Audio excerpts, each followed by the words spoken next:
வாழ்த்துக்கள். இவ 8 மாதம் ஆகுது. இவளுக்கு இப்போ தான் ஃபஸ்ட்டு பொங்கல். இப்போது எங்கள் அம்மா எல்லா சாப்பாடும் கட்டுவாங்க. என்ன செஞ்சுருக்குன்னு பார்க்கலாம். அம்மா என்னன்னு சொல்லுமா?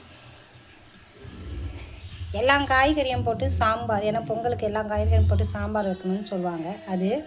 அதுக்கப்புறம் சர்க்கரை பொங்கல், பாயாசம், சுண்டல், வடை. இது பூசணிக்காய், அந்த மஞ்சள் பூசணிக்காய் செய்யணும்னு அது பொரியல். இது கேரட்டு, பீன்ஸு, கோஸு போட்டு இது ஒரு பொரியல். இது பட்டாணி, உருளைக்கிழங்கு, அப்புறம் அப்பளம், அப்புறம் வச்சுட்டு இதுதான். அப்படியே இது படையல் போட்டு நம்ம சாமிக்கு படைச்சிக்கிறோம். நம்ம சாமி இந்த லைட்டு இந்த செட் பண்ணது எங்கள் பையன் பாரு. இது